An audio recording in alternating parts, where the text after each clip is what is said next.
My mom forced me to wear a catering uniform to my brother's engagement gala.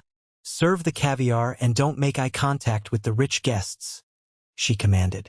I served 50 VIPs in dead silence. When the bride's father saw me, he dropped his glass. "Sir, why are you wearing that?" he stammered.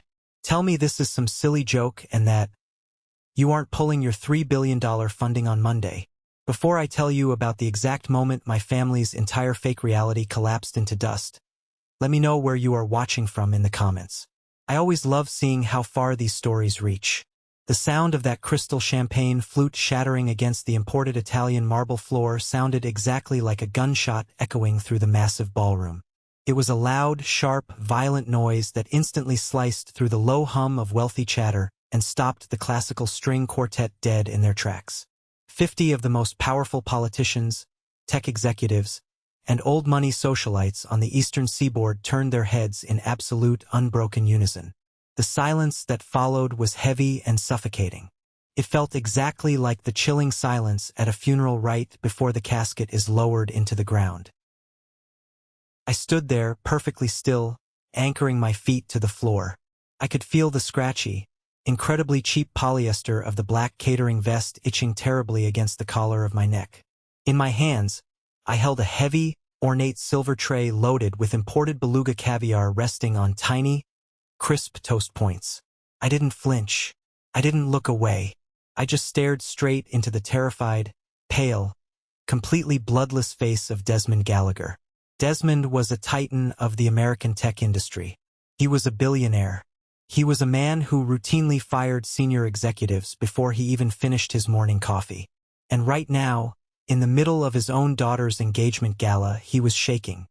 His hands trembled so violently that he had to reach out and grip the edge of a high-top cocktail table just to keep his knees from buckling beneath him. Out of the corner of my right eye, I saw my mother, Margaret. Her face, usually so carefully pulled and powdered to project an image of effortless wealth, twisted into a mask of pure, unadulterated confusion. She took a hesitant step forward, her expensive designer high heels clicking sharply on the stone floor. She opened her mouth to speak, probably to scold me for dropping something or for bothering the single most important guest in the room. But the words completely died in her throat. She looked like a fish gasping for air. My younger brother, Carter, the supposed guest of honor, the golden child of our family, stood a few feet away. He was holding a glass of terribly expensive bourbon, and his signature arrogant smirk was entirely melting away into a puddle of pathetic, wide-eyed confusion. He looked frantically at Desmond, his future father-in-law, and then he looked directly at me, the older brother he had just ordered to fetch him a fresh drink like I was a piece of disposable garbage. "Desmond, is everything all right?" My mother finally managed to choke out. Her voice pitched up awkwardly, desperately trying to maintain the flawless, high-society facade she had spent decades meticulously building. "Is this server bothering you? I can have him removed by security immediately." Desmond didn't even look at her. He didn't acknowledge her existence. His eyes were completely glued to my face, panic radiating in waves from every pore of his body. He took a staggering step past his massive private security detail, completely ignoring the shards of broken glass crunching loudly under his leather shoes, and stopped exactly 2 feet in front of me. He bowed his head, a full, undeniable bow of total submission in front of 50 of his elite peers. "Sir," Desmond whispered, his voice cracking loudly in the silent, echoing room, "I am profoundly horrified. Why is the sole founder of Apex Vanguard, the man who personally holds the patents to my entire global network, serving fish eggs to my junior staff?" The collective gasp that rippled through the room was intoxicating. I watched my mother physically stumble backward into a towering floral arrangement. How did we get here? To understand the absolute absurdity of this moment, we have to rewind the clock. You know how some families have a golden child? The one who can do absolutely no wrong, the one who gets the best cuts of meat at dinner, the one who gets celebrated just for waking up in the morning? In my family, that was Carter. My mother, Margaret, practically worshipped the ground his designer sneakers walked on. She spent her entire adult life meticulously crafting a heavy, completely manufactured family narrative. In her twisted story, Carter was the flawless, handsome prince destined for greatness. I, on the other hand, was the stubborn, unmanageable disappointment who wasted his potential and embarrassed the family name. While Carter was busy taking private tennis lessons at the country club and getting fitted for tailored suits my parents could barely afford, I spent my childhood isolated in our detached, unheated garage. It was freezing in the winter and sweltering in the summer, but it was my sanctuary. I dismantled old, broken computers I found sitting on the curb on trash day. I taught myself how to code by reading dog-eared library books. I built functional servers out of scrap parts and tangled wires. My mother hated it with a burning passion. She constantly complained that it made the house look like a junkyard. She said my hands were always dirty, and my clothes always smelled like soldering iron smoke and cheap metal. My father, Richard, was essentially a ghost in his own house.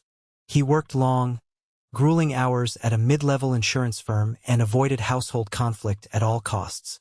Whenever my mother berated me, whenever she changed the lock on the garage door so I couldn't get to my equipment, he just sat in his recliner and stared blankly at his newspaper. His deafening silence was his ultimate endorsement of her cruelty. The real breaking point, the moment that fractured my relationship with my family beyond any hope of repair, happened when I was 18 years old. I had just won a prestigious regional science fair with a prototype for a highly advanced data compression algorithm. It wasn't just a ribbon. I was formally invited to an exclusive awards banquet where several prominent local tech companies were offering lucrative, entry-level internships to the winners. It was my golden ticket out of that house. I ran into the kitchen, clutching the invitation in my hands, feeling a rare, overwhelming surge of genuine pride. Margaret took one look at the piece of paper, snatched it out of my hand, and tossed it carelessly onto the kitchen counter like it was a piece of junk mail. "You can't go to that on Saturday," she said flatly, not even making eye contact with me as she wiped down the sink. "It's Carter's 16th birthday. We are hosting a massive dinner party for his friends and their parents. I need you to wash the cars in the driveway and help the caterers set up the folding chairs on the patio." "Mom, this is my future," I pleaded, my voice cracking with desperation. "This is an actual career opportunity. Carter is having a pool party. He doesn't need me there.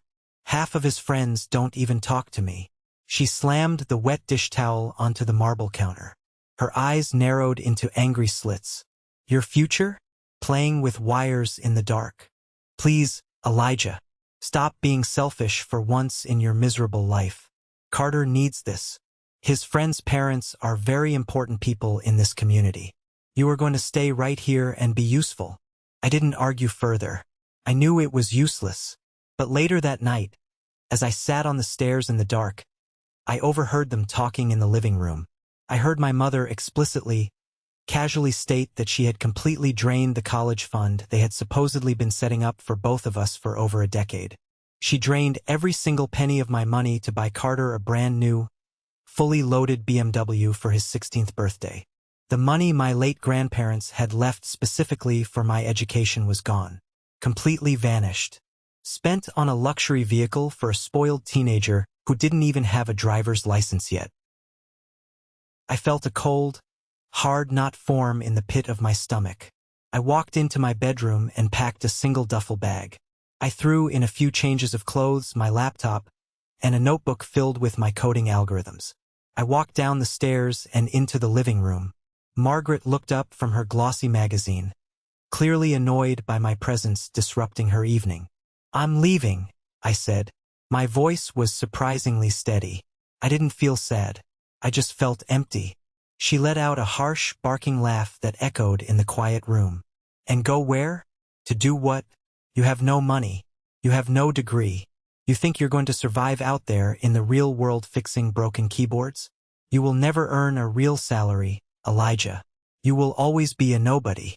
If you walk out that door tonight, do not expect a single dime from us ever again." I didn't yell. I didn't curse at her. I just turned around, walked out the front door into the freezing, pouring rain, and never looked back. The next 10 years of my life were a brutal, relentless, bone-crushing grind. I slept on the hard floors of tiny, cramped apartments that smelled like mildew. I worked 3 awful minimum-wage jobs just to pay for server space and electricity. I ate cheap ramen noodles until the mere smell of the seasoning packets made my stomach violently turn. But I kept building.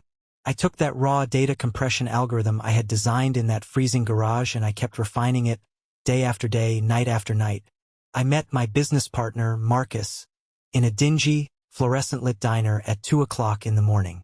He was a brilliant, exhausted network engineer who saw the vision immediately. He understood the architecture I was trying to build. Together, we founded Apex Vanguard. We started small, leasing our highly secure, incredibly fast proprietary architecture to mid-level financial firms who desperately needed better data protection. Then, after 3 years of knocking on doors and facing endless rejections, we landed our first major government contract. The floodgates completely opened. We didn't just build a successful tech company. We built the underlying physical infrastructure that a massive chunk of the modern internet relies on to function. We owned the massive, sprawling data centers. We owned the complex patents. We essentially became the invisible landlords of the digital age.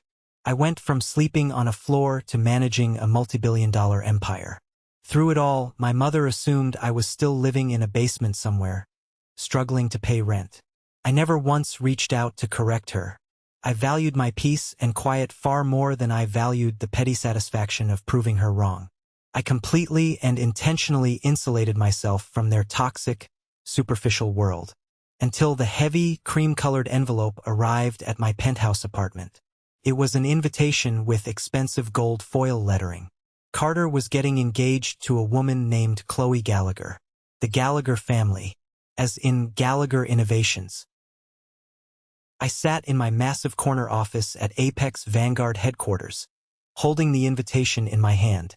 My lead corporate lawyer had just left my office less than an hour prior. He had dropped off a massive, intimidating stack of highly confidential legal documents on my mahogany desk. Gallagher Innovations, the historically legendary firm founded by the great Desmond Gallagher, had recently suffered a catastrophic market collapse.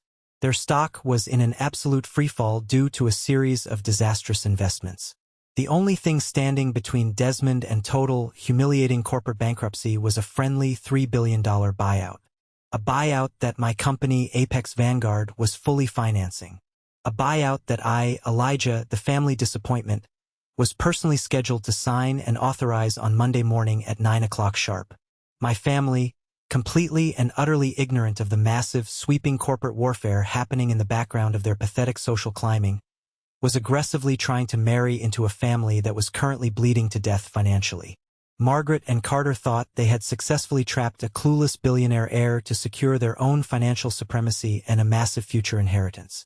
They had absolutely no idea they were enthusiastically chaining themselves to a rapidly sinking ship.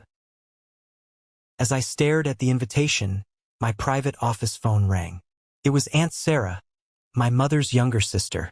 She was the family gossip, a deeply bitter woman who thrived on drama and disguised her vicious malice as genuine familial concern. "Elijah, sweetie, did you get the beautiful invitation?" Her nasally, irritating voice grated through the speakerphone. "I did, Sarah," I replied, leaning back in my leather chair. "Oh, it's going to be the social event of the entire decade," she bragged, her voice dripping with condescension. "The Gallaghers are practically American royalty. Carter did so incredibly well for himself. Your mother is just over the moon. She actually told me she hopes you don't come and ruin the aesthetic of the photos with your cheap clothes. But I told her, Margaret, he's still blood. Even if he's struggling, you really should come, Elijah. See how the other half lives. It might actually motivate you to get a real job with a decent salary." I looked out the floor-to-ceiling windows of my office, watching the city traffic move like tiny ants hundreds of feet below me. A brilliant, highly destructive, and perfectly poetic realization formed in my mind.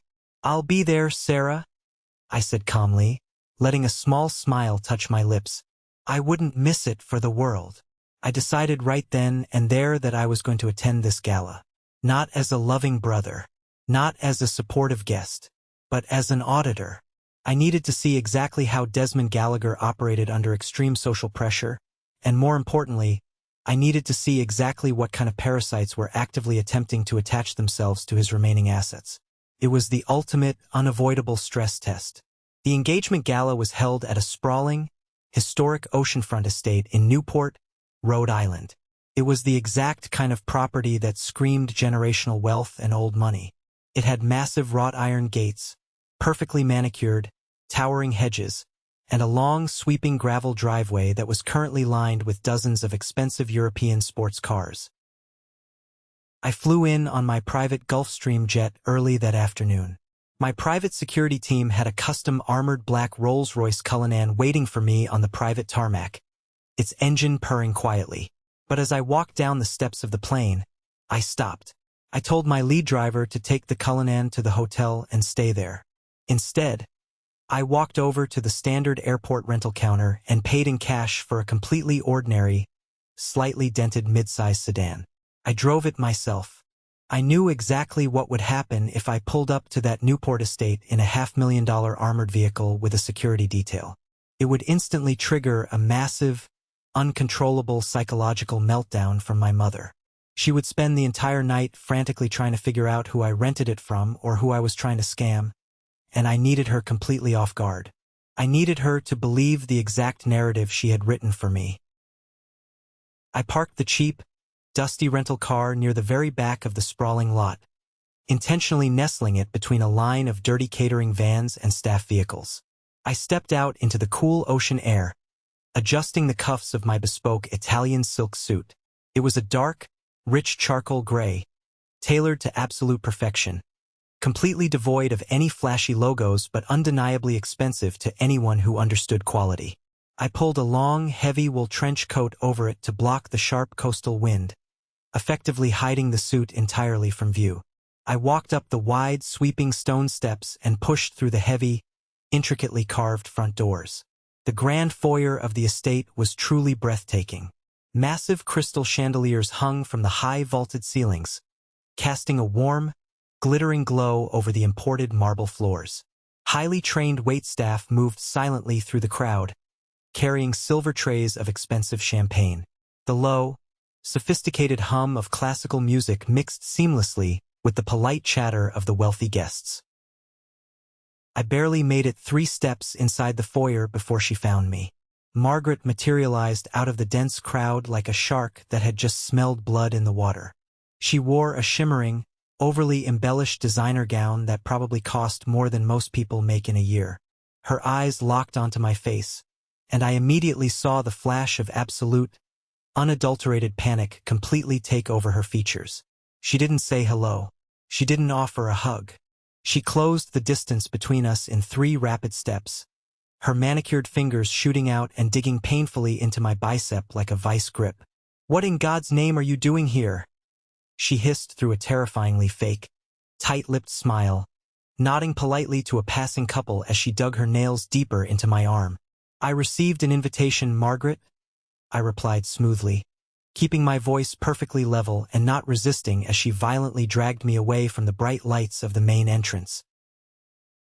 She pulled me down a long, dimly lit, carpeted hallway away from the main party and violently shoved me into a vacant cloakroom.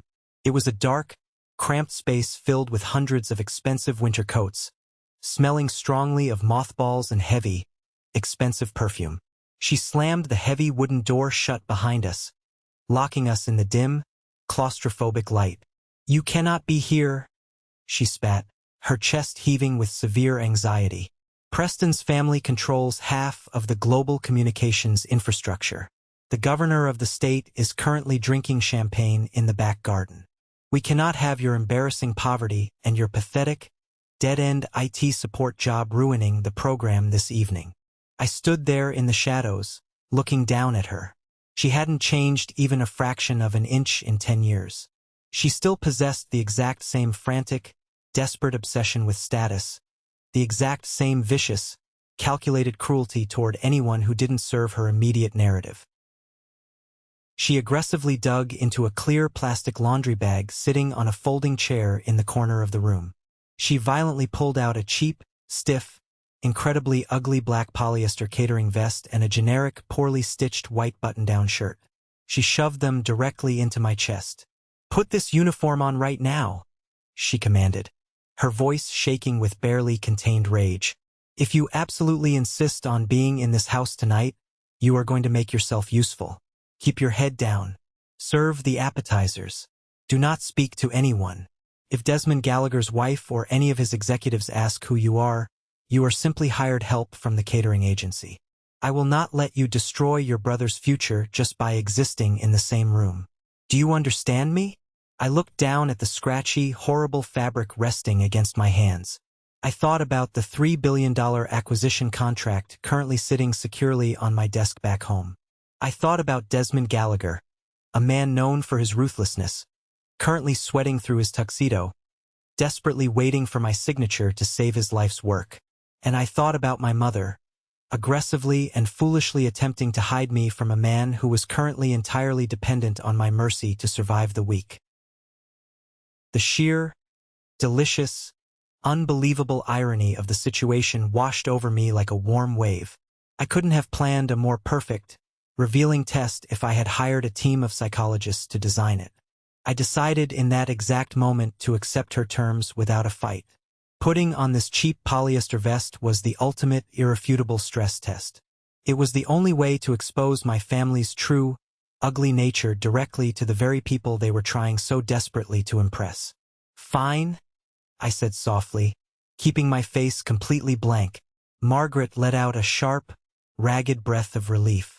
She actually thought she had won. She firmly believed she had successfully forced me back into the tiny, insignificant box she had built for me all those years ago. "Hurry up. The VIPs are getting restless, and the catering staff is shorthanded," she snapped, turning sharply on her heel, unlocking the door, and marching out of the cloakroom without a second glance. I locked the door behind her. I stripped off my heavy wool trench coat. I carefully took off my expensive silk suit jacket, folded it meticulously, and laid it over a sturdy wooden hanger, hiding it deep behind a long row of heavy fur coats. I slipped the cheap, translucent white shirt over my undershirt and buttoned the stiff, unforgiving polyester vest. I looked at myself in the small, smudged mirror hanging on the back of the door. The transformation was complete. I looked exactly like what they wanted me to be. Completely invisible. A servant. A ghost.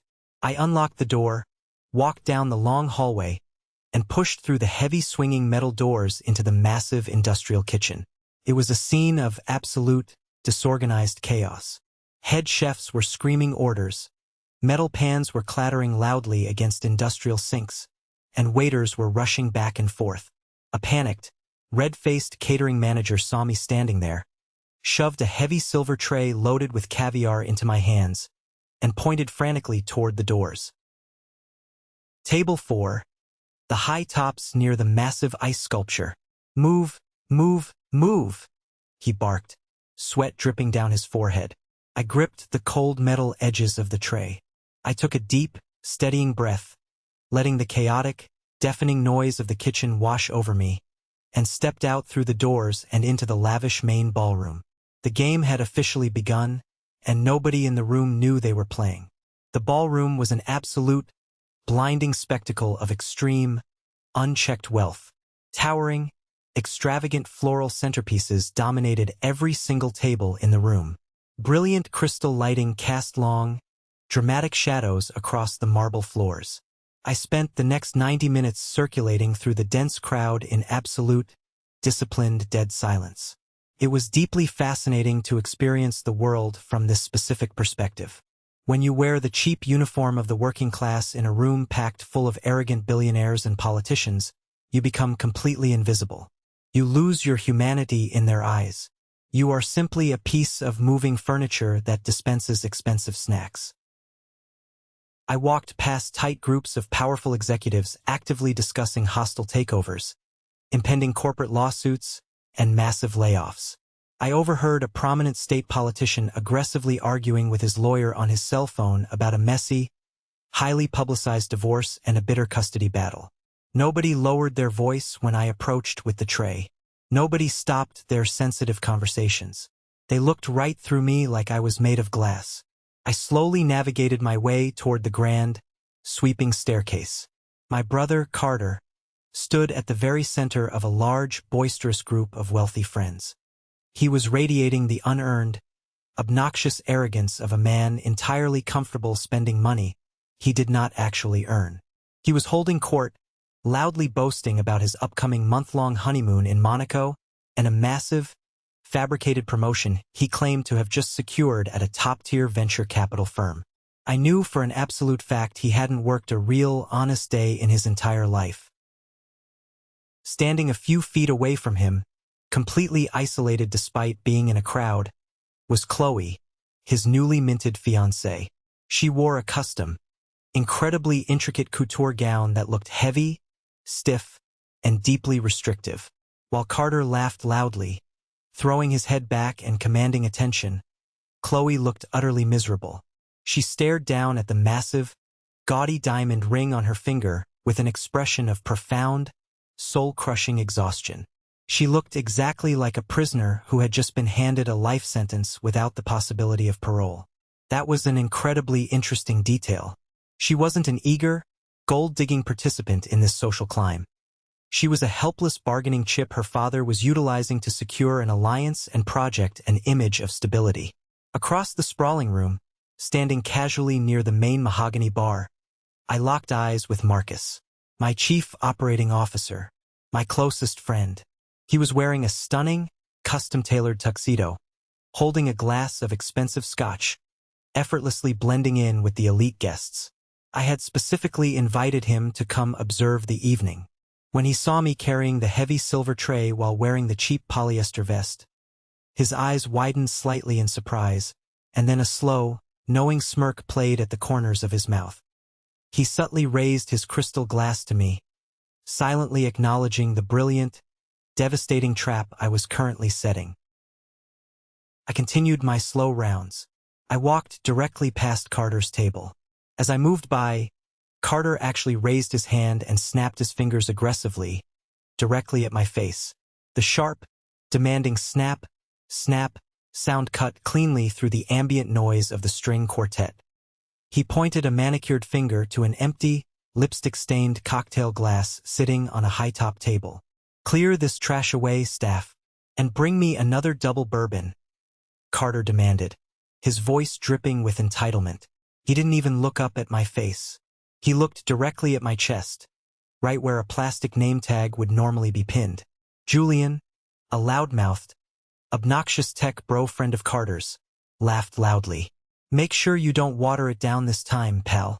We actually tip well here if you do your job right." I stopped dead in my tracks.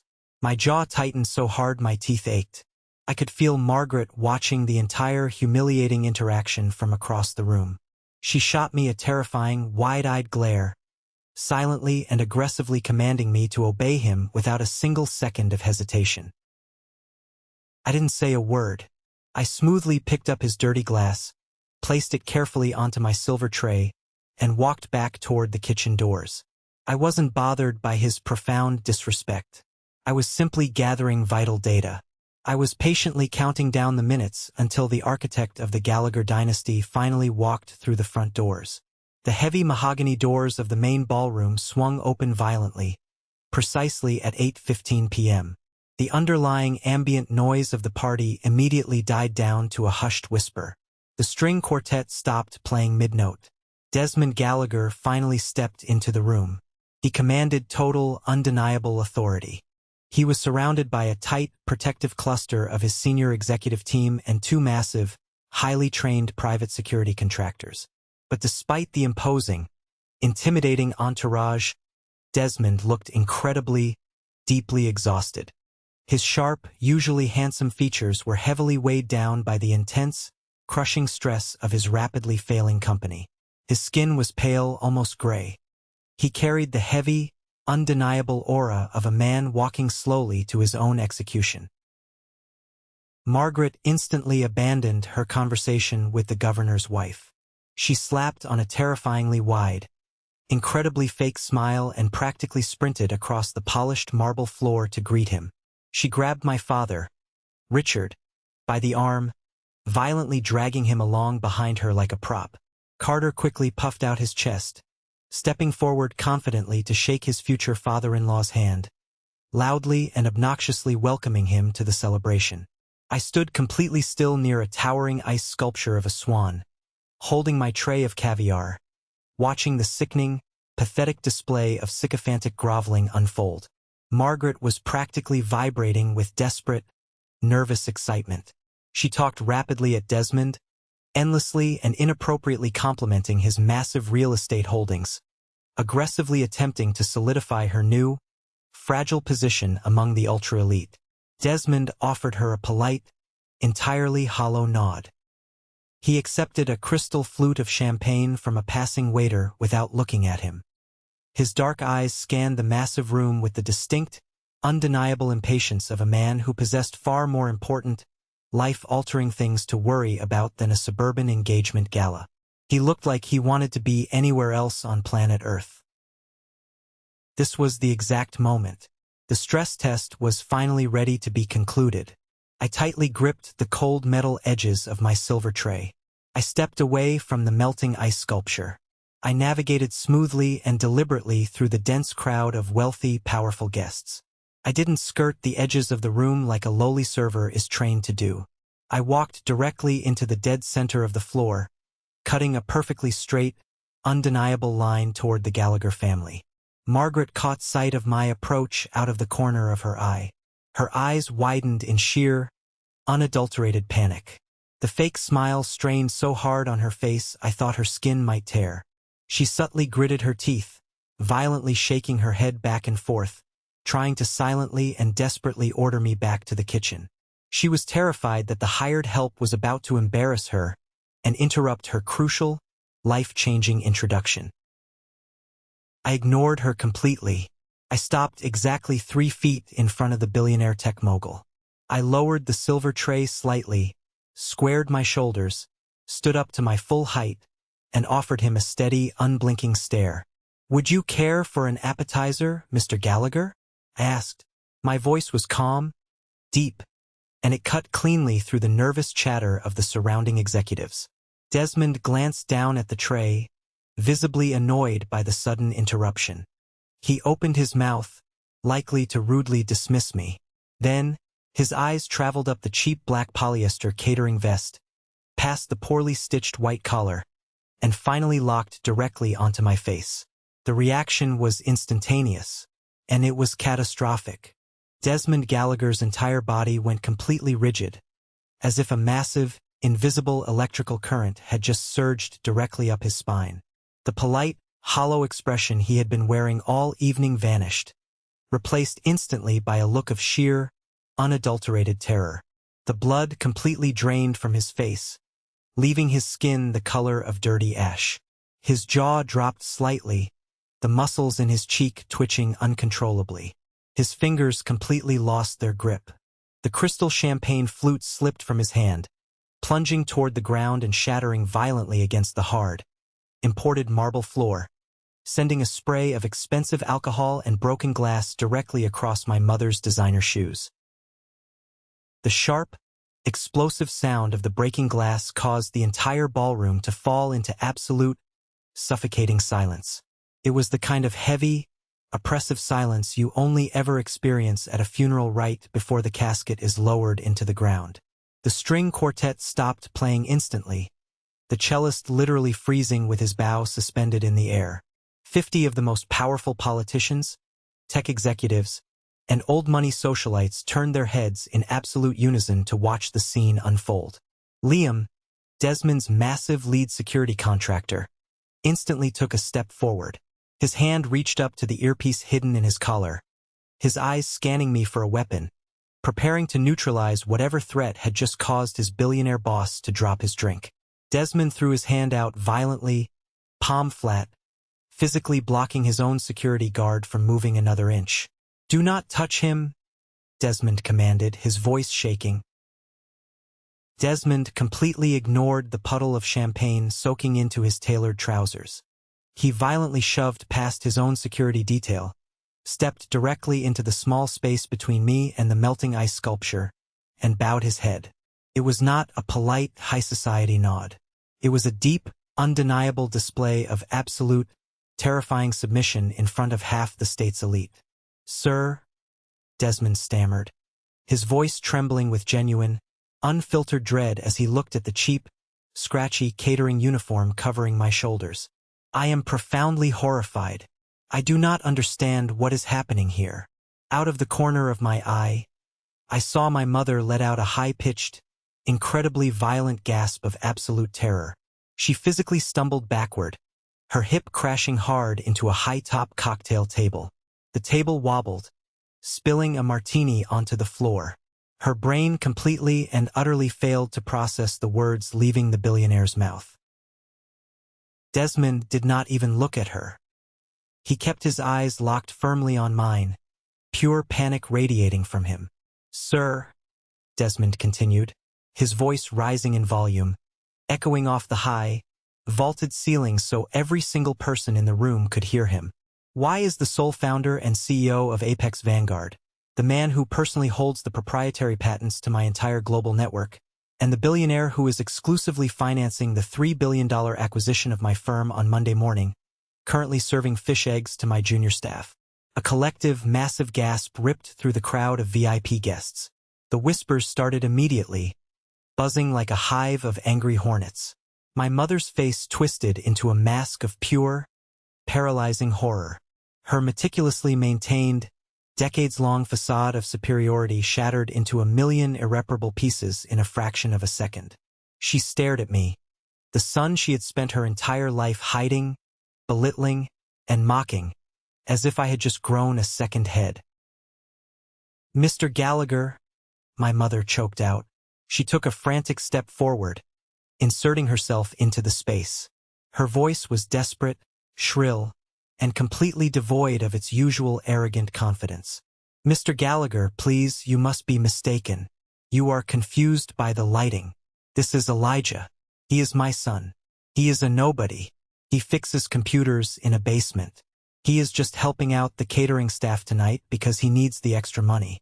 He is not a CEO. He is not a billionaire." Desmond slowly turned his head to look at my mother. The sheer, overwhelming disgust on his face was a magnificent thing to witness. He looked at her like she was a piece of rotting garbage that had somehow washed up onto his pristine beach. "Shut your mouth," Desmond ordered. He didn't yell. His voice was low, lethal, and dripping with venom. "Do not speak to me again, you spectacular idiot. The man holding that silver tray literally owns the physical servers that process every single financial transaction your family relies on. He built an empire from absolute scratch while you were busy playing dress-up in rented ball gowns." Carter, my golden child brother, finally stepped forward. His face was flushed bright red with a mixture of profound embarrassment and lingering, unearned arrogance. He still couldn't grasp the reality of the situation. He was too deeply entrenched in his own lifelong delusion of superiority. "Desmond, with all due respect, my mother is right," Carter said, trying to puff out his chest and project authority, failing miserably. "Elijah is a college dropout. He doesn't own any tech company. He's a liar and a manipulator. I don't know what kind of scam he's trying to run here, but I will have security throw him out right now. Liam, grab him and toss him out." Desmond spun around and took a fast, aggressive step toward Carter, entirely abandoning his sophisticated public persona. He looked like he wanted to physically strangle my brother right there on the marble floor. "If your security guard so much as breathes on him, I will personally ensure you spend the rest of your pathetic life working a minimum wage salary cleaning out storm drains," Desmond roared, his voice cracking like a whip across the silent ballroom. "You arrogant, sheltered, useless fool.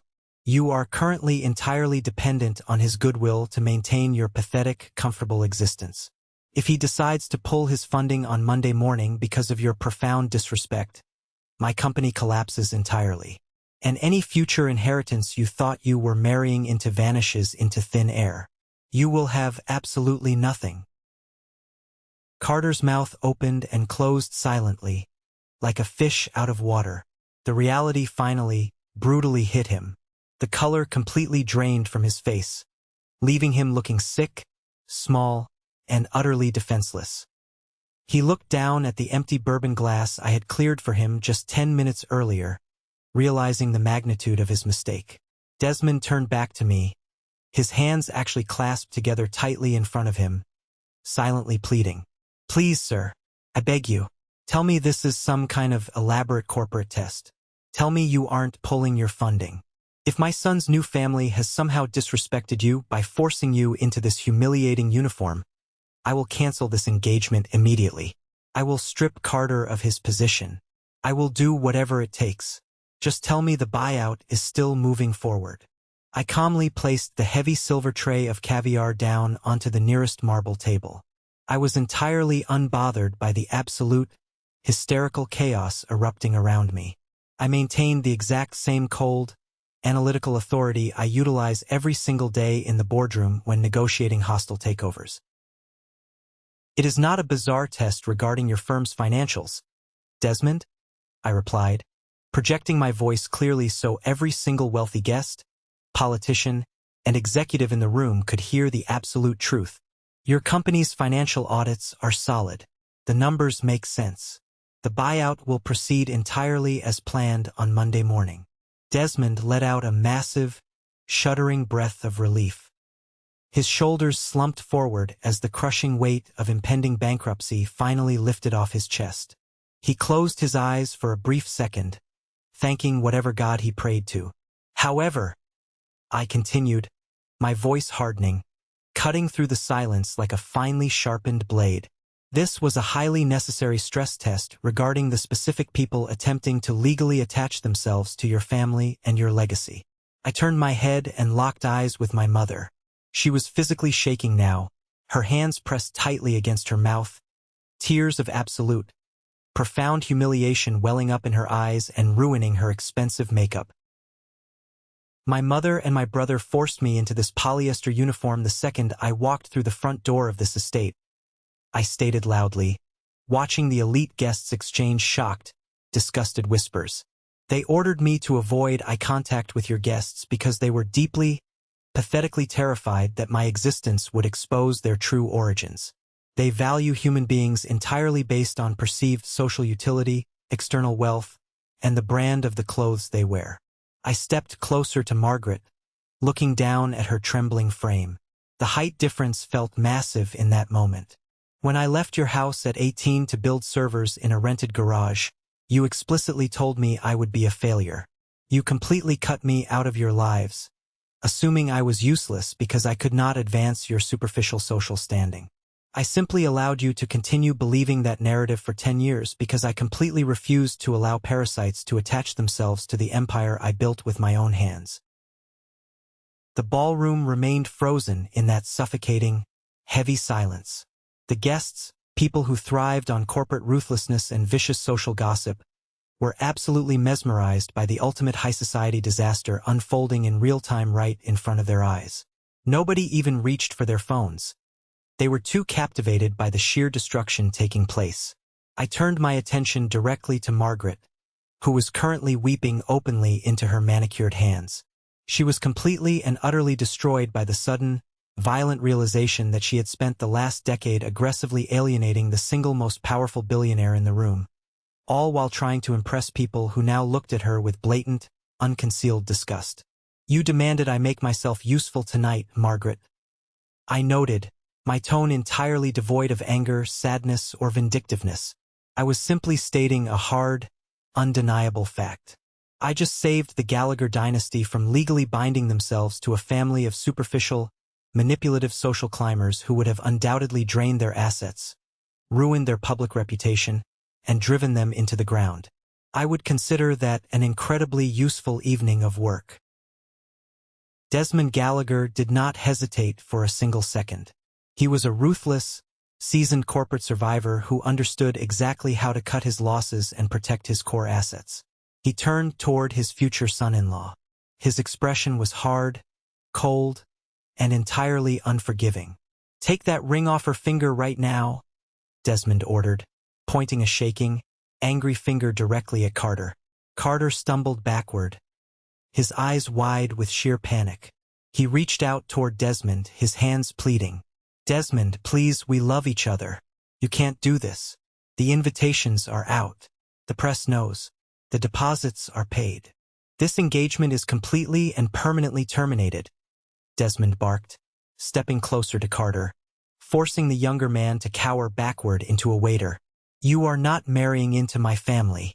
I absolutely refuse to legally attach my hard-earned legacy to individuals who are dumb enough and cruel enough to hand a catering tray to the man who owns the entire underlying infrastructure of our industry.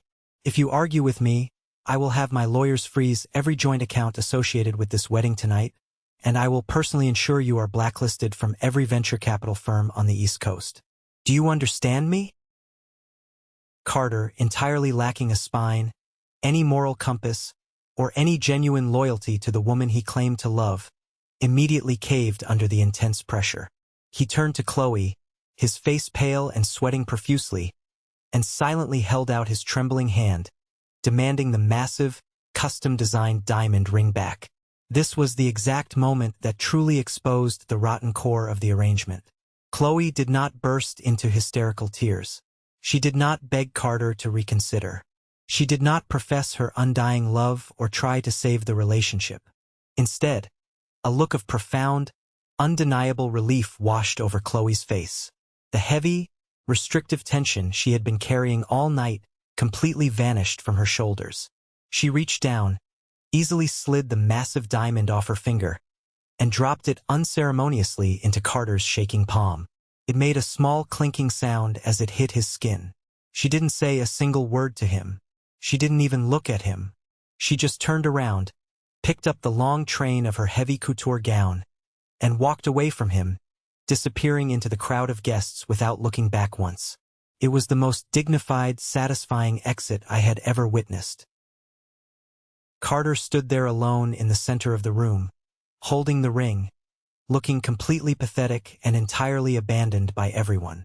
I reached up to the collar of the cheap, scratchy black polyester catering vest.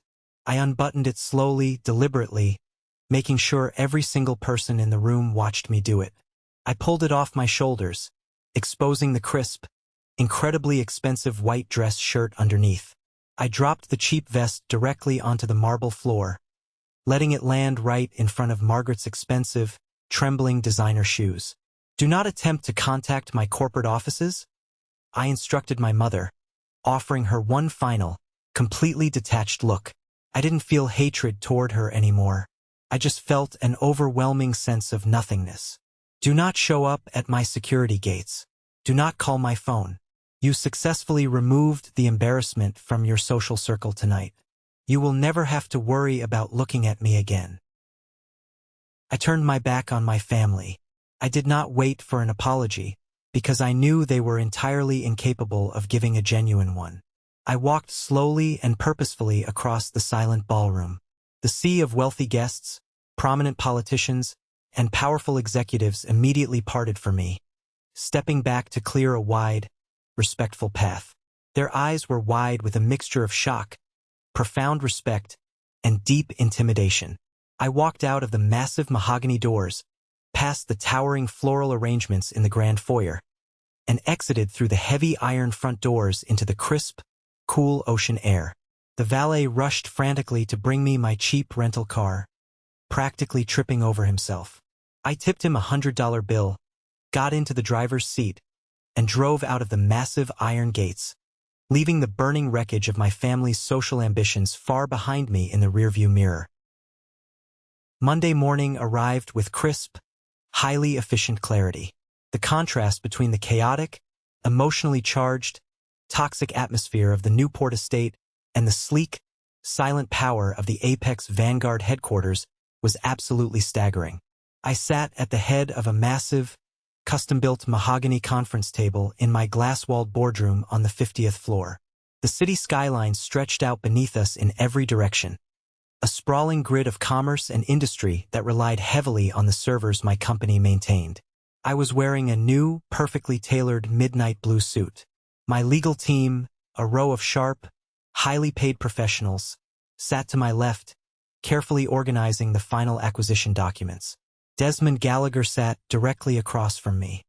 He looked like a completely different man than the terrified, sweating father I had seen dropping a glass on Saturday night. He looked rested, sharp, and deeply respectful. He was immensely grateful for the massive capital injection that was about to save his life's work, and he was entirely aware of exactly who held the absolute authority in the room. He picked up a heavy gold fountain pen and signed his name at the bottom of the final contract, legally and permanently absorbing Gallagher Innovations into the Apex Vanguard conglomerate. The ink dried, sealing the fate of his company and securing his legacy. "Elijah," Desmond said smoothly, sliding the heavy leather binder across the polished table toward me. "I want to formally apologize again for the absolute circus at the estate this weekend. I had absolutely no idea the kind of people I was dealing with. My vetting process clearly failed." "It's handled, Desmond," I replied, signing my own name with quick, precise strokes. "Business is business. We simply excised the bad debt before it could infect the ledger. And the bad debt had indeed been fully excised.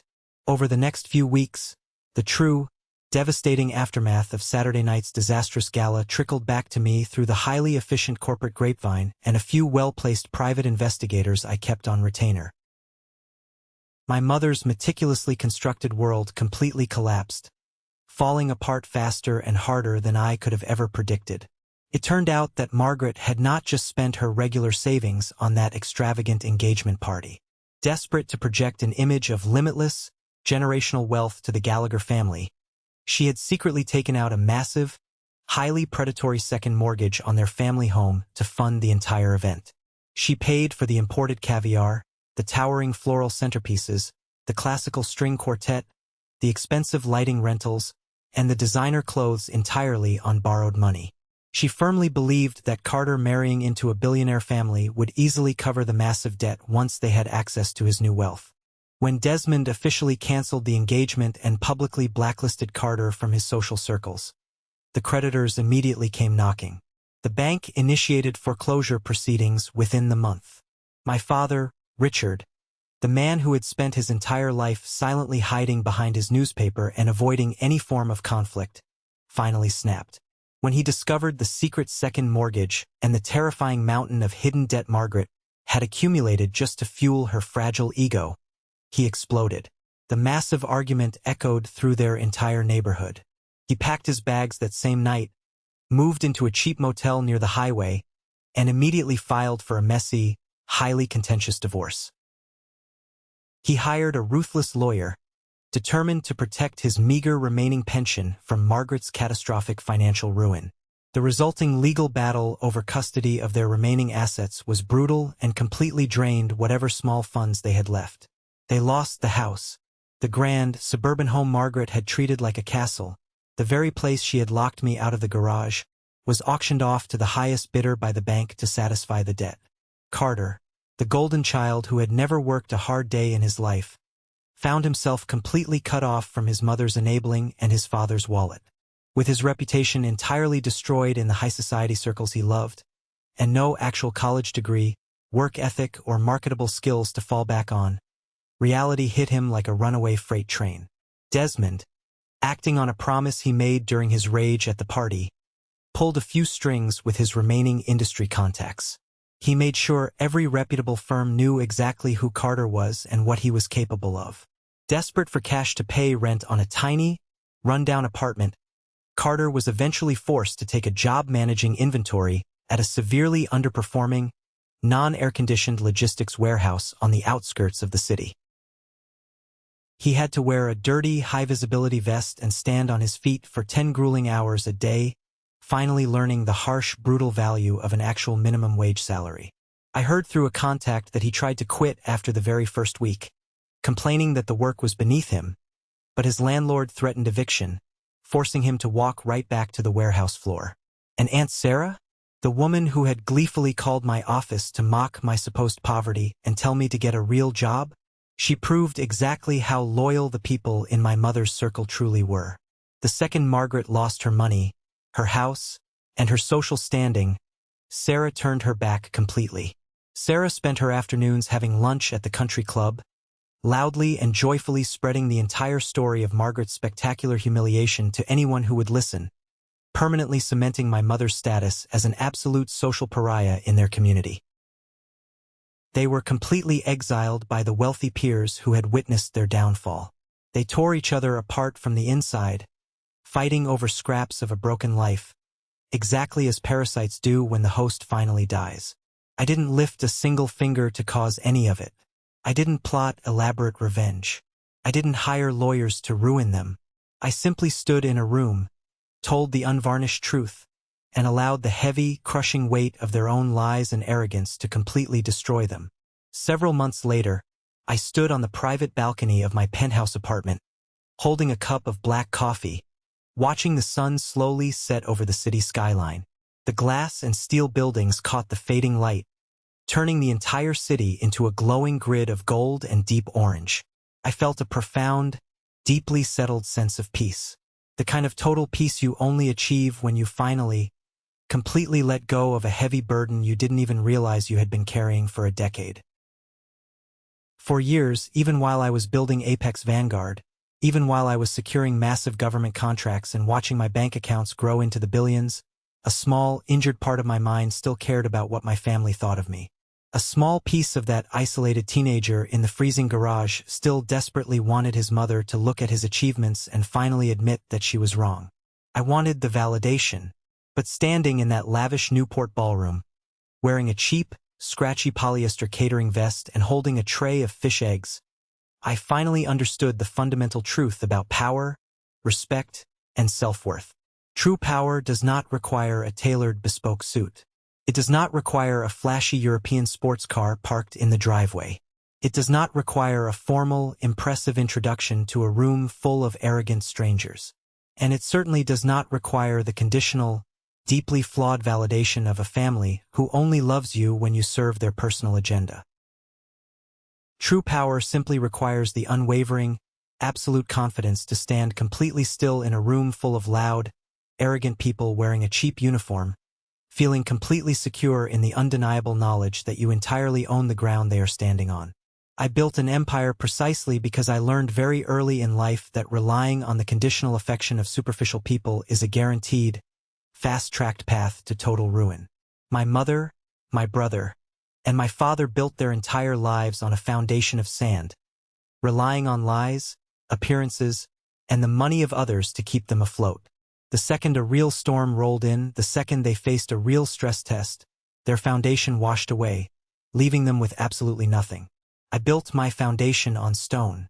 I built it in the dark, in the cold, with dirty hands and countless sleepless nights. And because of that, no one can ever take it away from me. Not a demanding mother, not an arrogant brother, and not a room full of billionaires. I don't hate them anymore. Hatred requires a massive amount of energy, and I refuse to spend another ounce of my energy on people who belong firmly in my past. I just don't care. I am entirely free. Thank you for sticking around and listening to my story. It wasn't an easy one to tell, and opening up about family betrayal is always difficult, but putting it out there feels like the final step in closing this chapter of my life. I hope this resonated with you in some way. Have you ever found yourself in a similar situation? Have you ever had to walk away from people who were supposed to support you, just to protect your own peace and build your own life? Tell me about it down below in the comments. I read as many of them as I can. If you made it all the way to this exact moment, I have a small request. Comment the letter W down below. W stands for winner. This is our secret code for the 1% Club, the incredibly small, elite group of amazing people who have the attention span and the empathy to stick with a story until the very end. When I see that W, I know exactly who the real ones are in my community. Please hit that like button if this story brought you some value today, and make sure to follow and subscribe so we can keep sharing these journeys together. Stay strong, keep building your own foundation, and I will see you in the next one.